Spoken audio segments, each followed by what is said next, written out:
Thousands of flights crisscross the sky every single day, and almost all of them are totally routine. But what happens when things go wrong?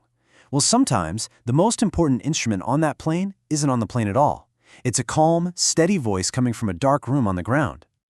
Yeah, that's one of the most chilling transmissions you'll ever hear. January 15, 2009. Those 7 words told the world that a massive crisis was unfolding, thousands of feet above New York City. Now, we all know the story of the incredible pilots and the brave passengers.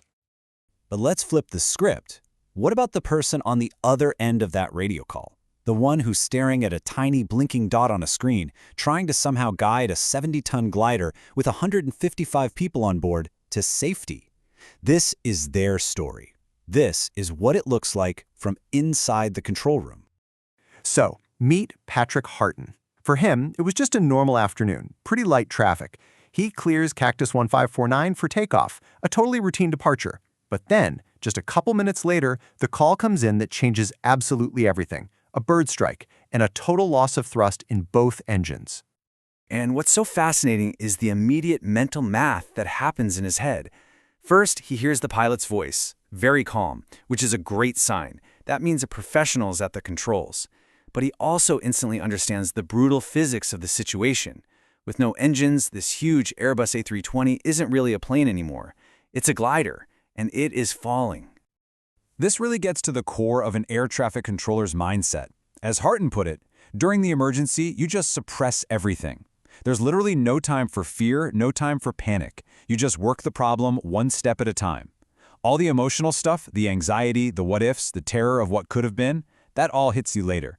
In the moment, it's all about the next move. Okay, so what does working the problem actually look like? Well, the second a pilot declares an emergency, this highly structured, intensely focused protocol just kicks right into gear. It's like a perfectly choreographed dance for managing chaos. Just look at this timeline.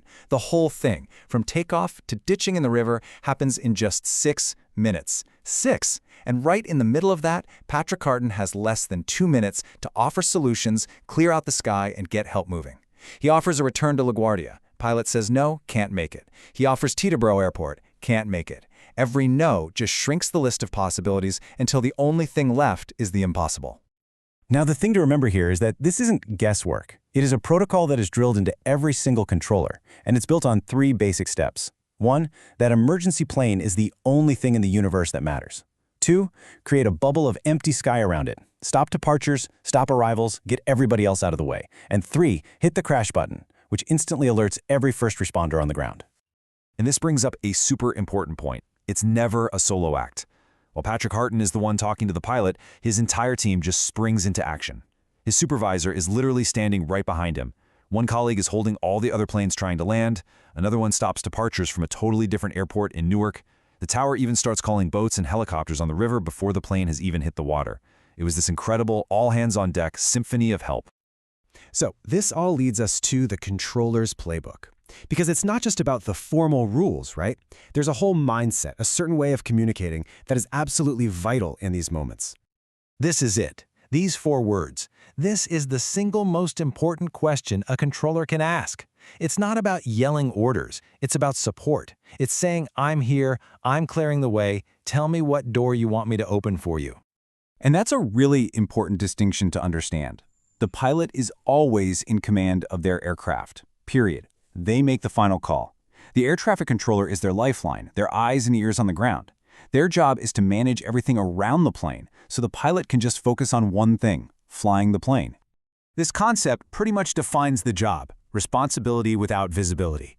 Think about it. You're guiding a pilot through unimaginable danger, but you can't see their plane, you can't see the weather they're in, you can't see the look on their face. You're making life or death calls based entirely on a dot on a screen and the sound of a voice. The amount of trust and skill that takes is just immense. And sometimes that guidance gets pushed to the absolute extreme. You might have heard of this one. They called it the miracle on the air. A controller coached a passenger, a guy with 0 flying experience, to safely land a Cessna after the pilot passed out. The controller, Robert Morgan, literally had to pull up a picture of the plane's cockpit on Google to talk the guy through it. It's an unbelievable example of the role as a coach in the sky. But for all these amazing stories of success and heroism, we have to be honest and look at the other side of this. Not every emergency ends with a miracle. Sometimes, even when everybody does their job perfectly, the laws of physics or a mechanical failure just win. The entire air traffic system is designed for safety, but it operates under constant, massive pressure. This is the sound of that reality. It's a controller's voice, calm, clear, doing their job, but describing the absolute worst thing you can imagine. It is a brutal reminder of the stakes they are dealing with every single day. And the system itself is facing some really tough challenges. You've got unpredictable weather, you've got staffing shortages forcing one person to do the work of two, there's a mandatory retirement age of 56, which means a ton of experience is constantly leaving. And when it takes over 3.5 years to fully train a new controller, you can see how those gaps can become a real problem, especially in crazy busy airspace. All of this brings us to our final point, the huge and often invisible human cost of carrying this kind of responsibility, of literally bearing the weight of the sky on your shoulders. Let's go back to Patrick Harton one last time. This is the moment the professional wall he built just crumbled. As long as he was working the problem, he was okay. But the second he had to say the words radar contact lost, and that little blinking dot vanished from his screen, the emotional reality just crushed him.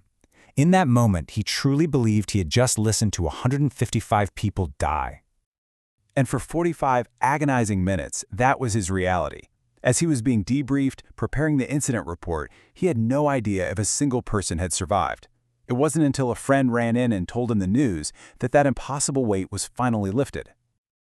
Controllers are often called the first responders of the sky, and they carry the same psychological burdens. PTSD, anxiety, these are very real risks. For Harton, one of the hardest things to come to terms with was the realization that sometimes, no matter what you do, some things are just completely out of your control. And that is a heavy, heavy thing to carry back to work with you. But in the end, the story of Cactus 1549 really is a story about incredible human collaboration. It wasn't just one hero pilot or one hero controller. It was a whole system of people, the flight crew, the tower team, the captains of the ferry boats on the Hudson, the first responders, all coming together in a moment of crisis to pull off the impossible. And that really leaves us with one last big question to think about. As we keep pushing for more and more automation in everything we do, stories like this force us to stop and ask, what is the real value of that calm, experienced human voice on the other end of the radio?